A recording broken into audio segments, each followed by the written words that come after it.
사울의 집과 다윗의 집 사이에 전쟁이 오래매 다윗은 점점 강하여 가고 사울의 집은 점점 약하여 가니라. 아멘. 오늘 본문은 겉으로 보면 전쟁 이야기처럼 보이지만 실제로는 하나님 앞에서 누구의 집이 세워져 가고 누구의 집은 몰락하는가를 보여주는 말씀입니다. 사무엘하 3장은 단순히 정치적 세력 다툼이 아니라 하나님이 함께 하시는 집과 하나님 없이 유지되는 집에 분명한 대비를 우리 앞에 펼쳐 보이고 있습니다. 본문은 이렇게 시작합니다. 사울의 집과 다윗의 집 사이에 전쟁이 오래매 다윗은 점점 강하여 가고 사울의 집은 점점 약하여 가니라. 이 한 절의 말씀은 다윗 집안과 사울 집안에 대한 상황 설명이 아니라 인생의 집을 든든히 세워가기 위해 우리는 어떤 방향으로 삶을 살아야 하는가를 가르쳐주는 아주 중요한 신앙의 교훈을 담고 있습니다. 본문은 전쟁이 오래매라고 합니다. 사울은 블레셋과의 전쟁에서 전사했지만 다윗 집안과 사울 집안의 전쟁은 끝나지는 않았습니다. 두 집안의 다툼은 현재 진행형이었습니다. 이스보셋이라는 사울의 아들이 사울을 이어 예루살렘에서 왕의 자리에 앉았습니다.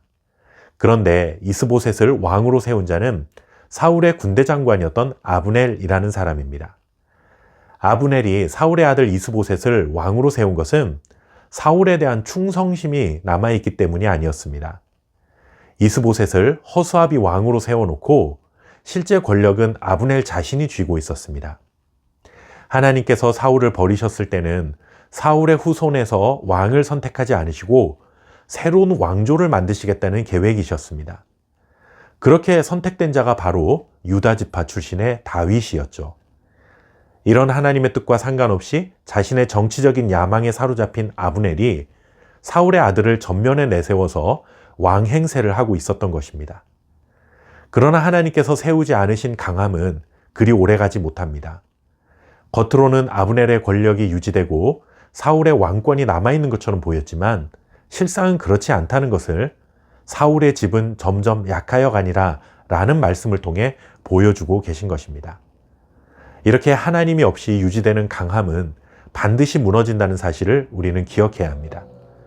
반면 다윗의 집은 전혀 다른 모습입니다.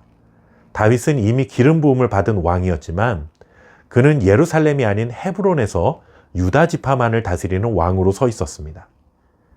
내가 하나님께서 세우신 왕이라며 자신의 권리를 주장하고 나서서 아브넬이 이끄는 사울의 집을 무너뜨리면 됐을 텐데 다윗은 잠잠히 하나님의 때를 기다리고 있었습니다. 다윗을 향한 하나님의 계획이 정말 이루어질 수 있을까라는 생각이 들지만 다윗은 점점 강하여지니라 라는 말씀을 통해 하나님이 붙드시는 인생은 눈에 보이지 않는 가운데서도 점점 강하게 세워진다는 사실을 알려주고 있는 것이죠. 2절부터 5절까지의 말씀을 보시면 다윗의 아들들이 태어나는 기록이 담겨 있습니다. 다윗은 점점 강하여지니라 라는 말씀 뒤에 다윗의 자녀들의 이름을 기록한 이유는 무엇일까요? 단순히 다윗의 족보를 기록한 것이 아니라 하나님께서 다윗의 집을 흥왕하게 세워가고 계신다는 확실한 증거를 보여주시기 위함입니다. 강함은 우리가 스스로 강해지는 것이 아니라 하나님께서 함께 하심이 곧 강함입니다. 하나님 없이 스스로 만든 강함은 결국 흔들리고 무너지지만 하나님이 붙드시는 강함은 잠시 흔들릴 수는 있어도 절대 무너지지 않습니다. 오히려 그 흔들림을 통해 더더욱 강하게 세워지게 하시는 하나님의 은혜를 경험하게 될 것입니다. 사무엘하 3장은 분명히 말합니다. 강해지는 집과 약해지는 집의 차이는 분명히 있습니다. 하나님이 세우신 집인가 아닌가 하는 차이입니다. 하나님을 신뢰하며 하나님의 때를 기다리는 집은 반드시 강해질 것입니다. 오늘 말씀을 통해 스스로에게 이런 질문을 던져봅니다. 나는 무엇으로 강해지려 하고 있는가? 사람의 계산으로입니까? 아니면 하나님의 말씀 위에서입니까?